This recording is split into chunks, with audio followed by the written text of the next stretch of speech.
Welcome into WVUA Sports. I'm Kyle Flood. Alabama football head coach Nick Saban suspended defensive back and freshman Tony Mitchell.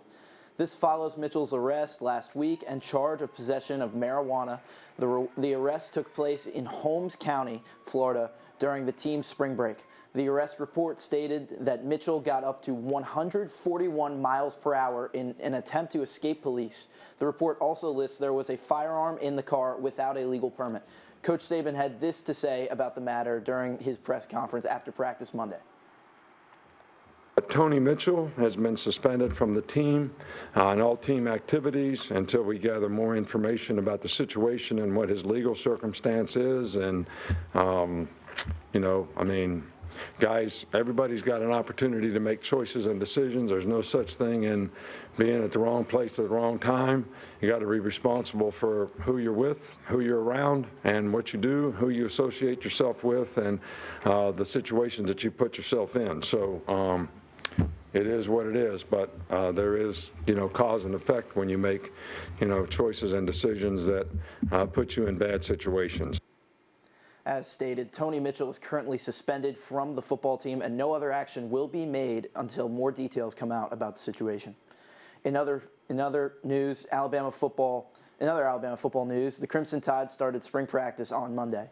The biggest news from the first day of practice that linebackers Dallas Turner and Deontay Lawson are out for the spring after offseason surgeries. They are important losses as the Alabama linebacking corps is dealing with the losses of Will Anderson and Henry To'oTo'o to the NFL.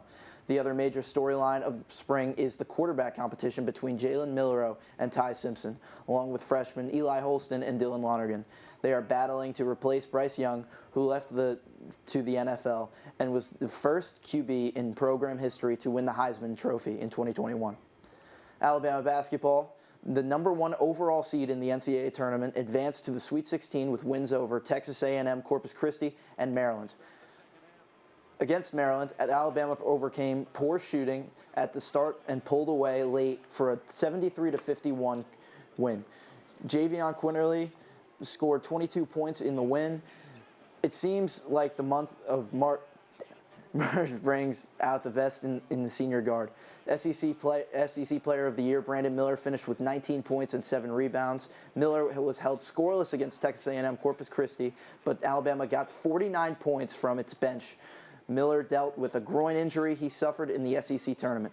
Alabama moves on to the Sweet 16 for the second time in 3 years. The Crimson Tide will meet 5-seed San Diego State in Louisville, Kentucky on Friday. Alabama softball started SEC play with a win, but the weekend ended on a sour note. Our Maxwell Donaldson has more. Maxwell? That's right, Kyle. Alabama softball earned the 2-0 win on Saturday behind 8 strikeouts from Montana Fouts. In Game 2 of the series, Alabama got 2 1/3 each from its other pitchers. They allowed 5 runs on 3 hits as Alabama had 2 errors. Alabama still had a chance to win in the bottom of the 7th with the first 3 batters getting on and Emma Broadford getting an RBI single to score 1. The next 3 Alabama hitters would strike out. The final score 5-3 Razorbacks. For Coach Alan Habitz, it was frustrating but could be motivating.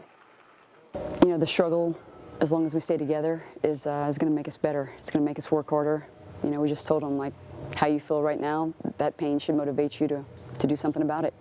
So winning, sometimes you get complacent and you don't want to work as hard because you think you're there. But losing, for competitors, it motivates you to want to work harder and get better. And the goal for us is to peak at the right time. On Monday, it was more of the same. Twice in extra innings, Alabama was able to load the bases, but walked away with no runs in the 2-1 loss. The Crimson Tide fell to 22-8 with a trip to Tennessee next week, and the offense will once again be tested.